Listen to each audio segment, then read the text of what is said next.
Hi there, friends. Welcome to the first of what I hope to be many episodes of the Womb Warmer podcast. My name is Anna Kalingo, your host, and I am super excited for what will come of this.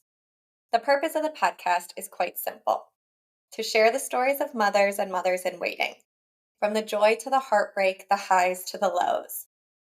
There are so many unique stories and yet also shared experiences, and I want this to be a small platform in which we can be encouraged, comforted, and inspired by other amazing women. Releasing the first episode on Mother's Day weekend seemed appropriate, and I'll start by first unloading my personal Mother's Day trauma on y'all.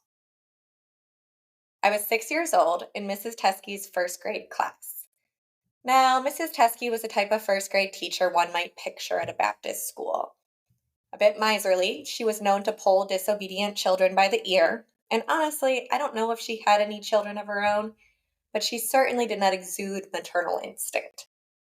For Mother's Day, we all wrote a book to our mothers titled I Love You Because. The book was filled with pages of all the things we loved about our mothers, except for the closing, in which we told our moms, sometimes I don't like it when you blank, but I still love you because you're my mother. Thank you, Mrs. Teskey, for keeping all the moms out there humble. We wouldn't want to focus on your best attributes on Mother's Day. Need to throw in a quick jab just to keep you honest. As a good follower of instructions, I followed the outline. Honestly, there were very few things I didn't like regarding my mother. I loved her cooking. I was always happy to go to bed because I loved to sleep. But no 6-year-old likes getting in trouble. So I put sometimes I don't like when you yell at me. I drew a very terrible picture of the scene, and I wrapped up my handiwork and set it out for Mom to open first thing Sunday. She was going to love it. And she did, until she came to the page that highlighted her yelling at me. Then she cried, not heartwarming tears of joy, but tears of what I can only imagine was existential questioning of her role as a mother and whether or not she yelled at me too much. She didn't. I really don't have many memories of her yelling at me at this point in my life, and it was always well deserved. I lied a bit as a child. Then I cried, knowing I was the only child who managed to make their mother cry on Mother's Day. If that happened now, I'd probably be in child therapy and prescribed anti-anxiety meds to cope. As it is, I've clearly worked through it with a minimal amount of lingering bitterness toward Mrs. Teskey for creating such an assignment to begin with. Now, let's get to the actual purpose of the first episode. I'm going to answer a few key questions. 1, why mothers? 2, why me? I mean, who am I and what has my experience been? And most pressing, why the name Womb Warmer? Going forward, I'll shut up and let others talk about a wide range of experiences. And if you're listening and have a story to tell, please reach out to me. I'd love to help you share it. Let's dive in. First question, why mothers? The most natural place to start is with my own mother. Nancy Tippett met my father, Don Novatsik, when she was in her early 20s. They were from very different socioeconomic backgrounds, but they were both on fire for Jesus. The first time he showed up at her parents' mansion, he was donning the 70s long hair and mustache, cut-off jean shorts, and a one-way Jesus shirt. My grandpa opened the door, and my dad casually complimented the estate. Nice place you got here. We like it, Tip replied. The rest is history. Mom and Dad had been married 47 years, and I could probably build an entire podcast series on the lessons they have taught us. I'm sure my dad would like that, as he has no problem sharing all of his wisdom with others. But for now, Nancy. She had my oldest sister, Julie, 9 months after they were married, a honeymoon baby. She quickly had Gail, and after 2 miscarriages, Lydia. 3 girls under the age of 7. My grandpa joked they were either Catholics or oversexed Protestants. Then she had Stephen. Sweet Stephen. 35 years ago, technology was much different, and while Stephen had clubbed feet when he was born, and a slightly smaller head, there wasn't any diagnosis. My dad was really into home videos at the time, and there's footage of them walking into the hospital for follow-up appointments with Stephen and the girls, as the doctors tried to determine what was wrong. The final diagnosis was heartbreaking. Stephen was microcephalic, which meant he had severe brain damage that would keep his brain from growing. he would likely never walk, talk, hear, or see. He spent his days lying down, his main movement coming from his constant seizuring. The Big Man was his nickname. And man, did they love the Big Man. My dad would lie with him on his stomach, facing the TV so they could watch the Cleveland Indians together, father and son. People who cared deeply about them advised them to put him in a home, not have more children. But my mom took care of him every day, balancing this hope of healing with the reality of pain. And in the midst of all this, they chose to have more children. While in hindsight, I was an absolute joy and frankly an adorable baby, I can't imagine the tremendous amount of courage and faith it took to continue to have children. I was born a year and a half after Stephen, and my brother was born 3 years later. My parents never stopped believing that Stephen would be healed. The morning Philip was born, the two of them met. And that night, at the age of 4.5, Stephen died at our grandparents' house, one of the places he was most comfortable in his short life. It was as if he held on until Philip came, as if he knew the time had come for him to go home and rest. The life and death of Stephen defined so much in our family because through it, we as children saw an example of what it is to live by faith in hardship. To choose joy and gratitude over bitterness and depression. To choose to love. To choose to cling desperately to the goodness of God. To hope in waiting. To ultimately believe for something that isn't granted in this life, but the next, as we do know Stephen is fully healed with our Savior, and we all look forward to being reunited. This example, it was one that we all wanted to follow, and we all have in our own very unique ways. My mother is incredible. She is a prayer warrior, she is fiercely loyal, she has a verse for every occasion. Literally, she has a verse about sprained ankles and warts. And she's still the first person I call when I need to cry. Her story continues to inspire me in my own life. In the moments when I am most down, I think about her. And I think if she managed to believe in God's goodness and faithfulness during this time in her life, then what excuse do I have? It is her story that has been an integral part of shaping who I am. I want to share not only her story, but others to inspire us in our own lives. I will convince her to come on at some point and share it herself. The second reason I have started this podcast brings me to my own story. Oh man, where to begin? And can I summarize in 10 to 15 minutes? I can. Now, in general, this is not a podcast about faith. This is a podcast about people's stories. I will have guests on with a similar religious viewpoint, and I will have guests on with a completely different religious viewpoint. I deeply value each of their accounts and believe the audience will glean something from all.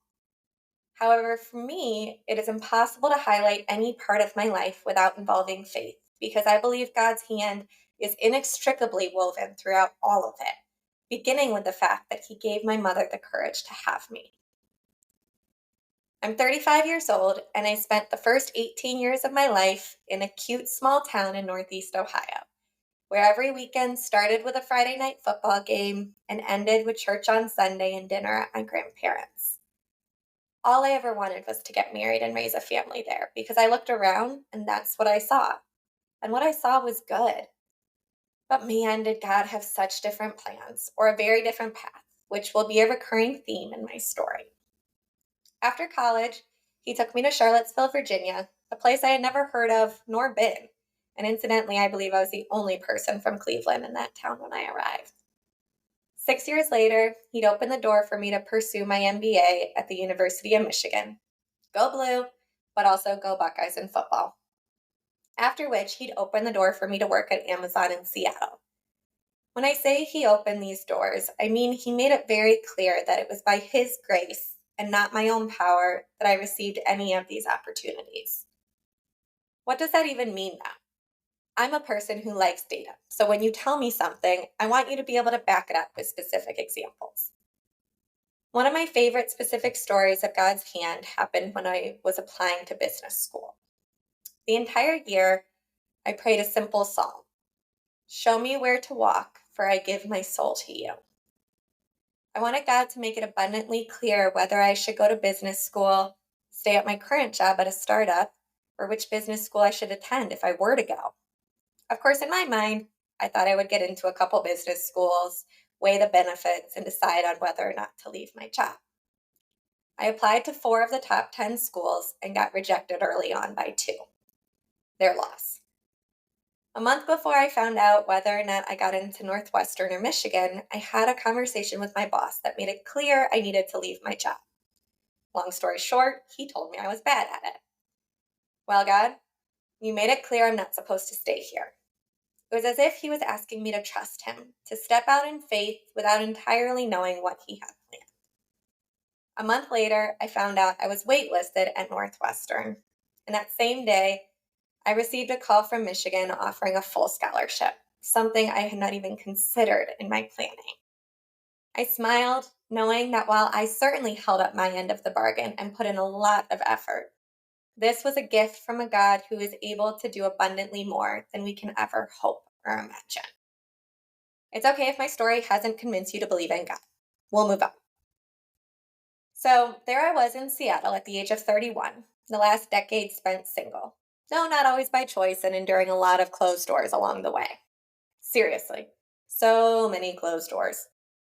A common prayer of mine was that God would close the doors if it wasn't going to end in marriage. But I was often quite insincere about that prayer and immediately regretted it when the door didn't stay cracked open a bit. I was building a career, exploring the world, and fostering so many wonderful relationships. Yet, my heart still desired a husband. One night, when I was particularly struggling, I asked God to give me a dream of my future. Show me the cats, I pleaded, and get it over with. I just didn't want to hope if a husband wasn't in God's plans for me. I didn't dream about my husband. I dreamt about my 2 children standing on my patio, a young boy and a younger girl. It was so peaceful. They were Asian, Pacific Islandish, and while I am definitely white, translucent at times, my son was looking at me in a way that said, I'm here, Mama. I'm your gift. I'm God's promise to you. And then I woke up, still single. About a year later, with the world shut down in 2020, I would meet Vance on Hinge. After all, what else was I supposed to do during lockdown but online date and find someone in Seattle who would leave their house to see me? Our first date was Cinco de Mayo. We had Thai food in my apartment. I wasn't swept off my feet, and in fact, the only emotion I really felt was anxiety, fearing what may happen to my heart if it was hurt again. But he was very kind, very respectful, and he clearly cared. And he was Hawaiian. In the back of my mind, I wondered if those were his children in my dream. Don't get ahead of yourself, crazy Anna, I told myself. But after our third date, I knew we would get married. It took him a little longer to figure it out. He is a man after all. But when he did, not only did he want to get married, this boy from Hawaii, who had lived in Florida, California, and Washington, wanted to move back to Northeast Ohio with me. God is so funny. He took me to the opposite side of the country just to find a man who would fulfill the dream of my 10-year-old self. In 2022, we got married and bought a house 5 minutes from my childhood home, all orchestrated by God, down to the fact that I was able to find a role within Amazon where I could work fully remote. People asked us if we were going to wait to get pregnant or do anything to prevent it. Of course not, I said. I'm certainly not old, but I'm also not young, and you never know how long it will take. Of course, looking at my family history, the answer in my head was not long. Once again, my timeline and God's were quite different. The month after the wedding, I was a week late. My period is about as reliable as the sunrise. I'm never a day late, much less a week. Could it have happened this quickly, I wondered? Vance joked about my especially large boobs. Don't get too excited, I cautioned. But I didn't want to take a pregnancy test because I enjoyed the thought that we could have a baby. Vance is already an amazing dad to his now 20-year-old daughter, and as much as I wanted kids, I want to give him kids. He loves them, and they love him. And I mean, love him. Quite frankly, I find it quite odd that they like him so much more than me. Anyways, I got my period. And with the exception of that first month, it came like clockwork, a seemingly soulless and callous reminder of hope deferred.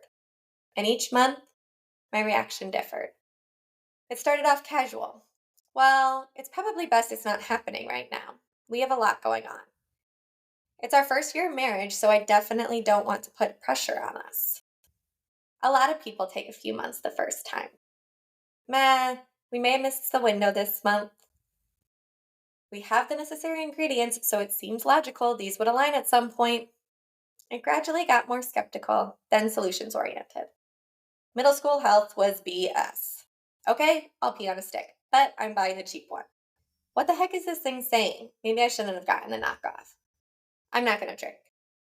Okay, what are we doing wrong? What are the blockers? What's the path to green here? Let's align on next steps. Never mind, I'm going to drink. Okay, now I'm tracking for reals, for reals. We're going to be militant about this. I'm buying the expensive stick. Then it got a little sad. Vance, you literally have a daughter who is proof that this works. I'm sorry. I'm failing. God, have you forgotten me? Are you laughing at me? Vance, I need a hug real bad right now. And then it got really hard.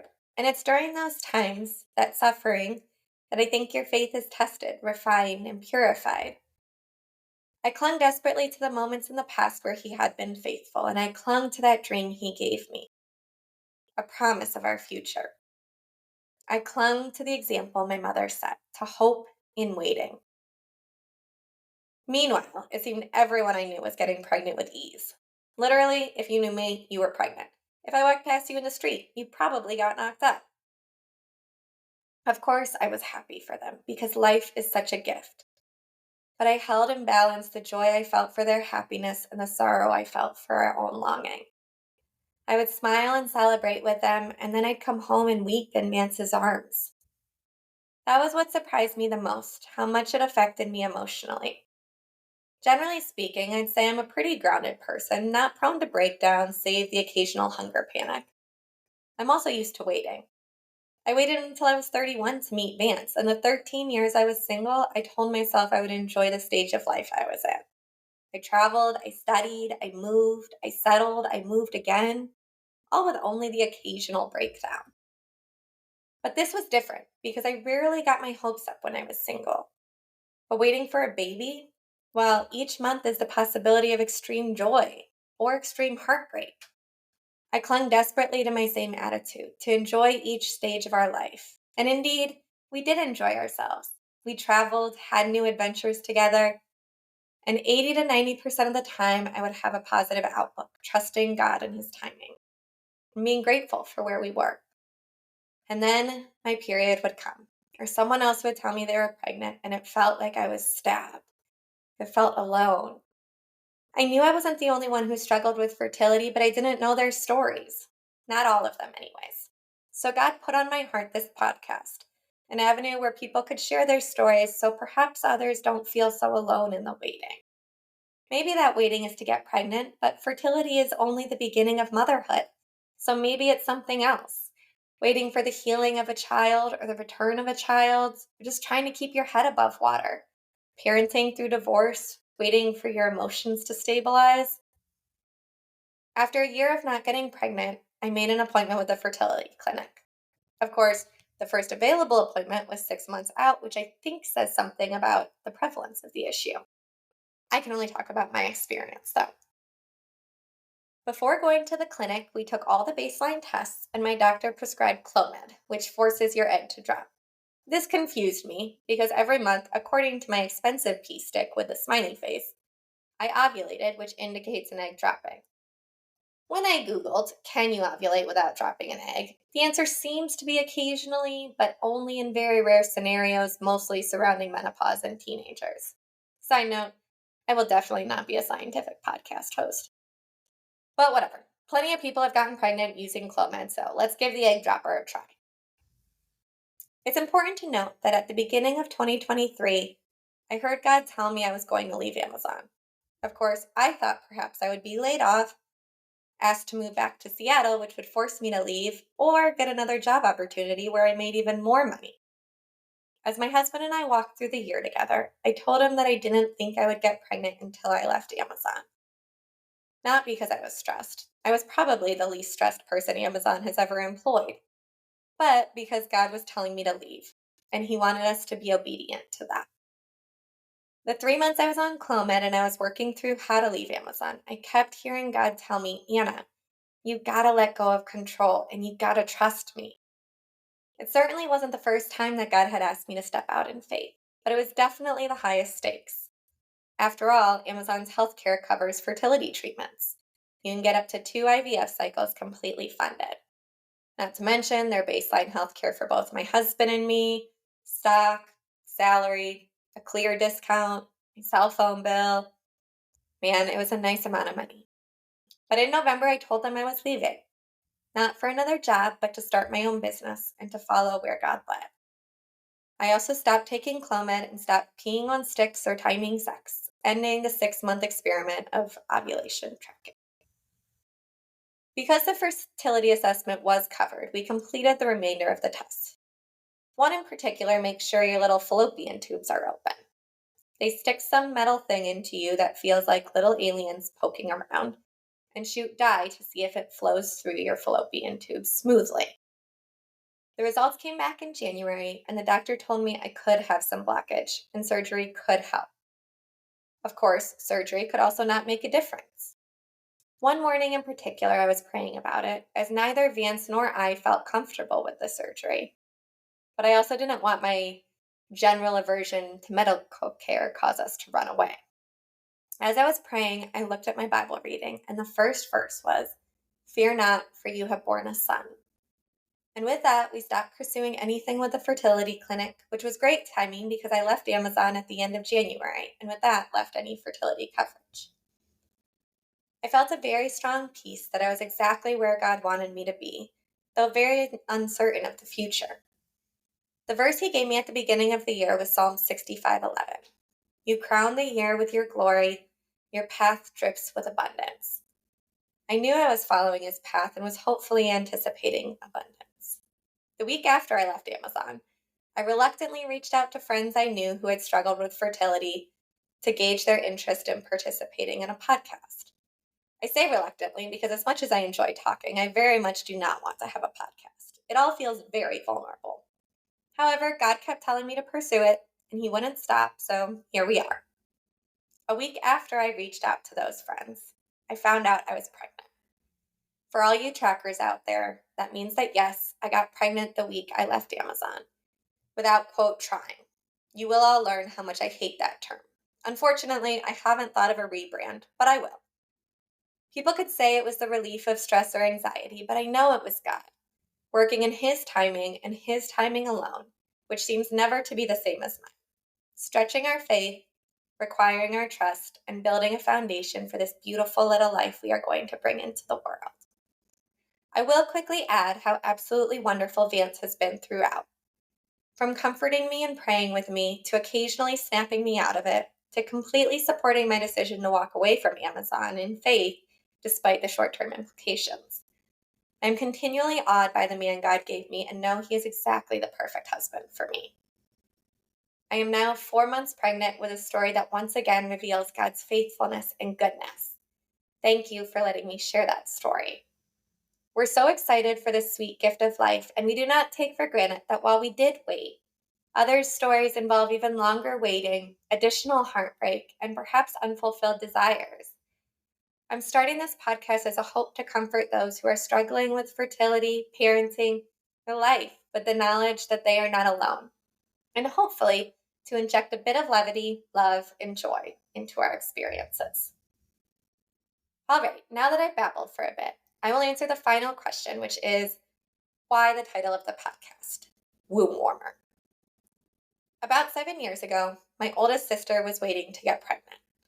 It had been about a year, and she and I went on vacation together in Thailand. It was a lovely week of sleeping, drinking, and eating and laughing. Upon returning to New Zealand and her husband, she immediately conceived. Coincidence? Potentially. Could it have also been the fact that she left her job? Possibly. However, 2 years later, after a trip to Vegas with me, she also conceived. The trend seemed consistent, and thus my brother nicknamed me the Womb Warmer, for I readied the womb for conception. The name seemed only fitting for this podcast. There are also a number of comic book storylines accompanying this character, the Womb Warmer, and I'm sure those will be revealed in due time. For now, though, thank you for listening. Happy Mother's Day to all those mothers in waiting, and role models out there. I can't wait for you to share your stories. And this weekend, you are doing everything right.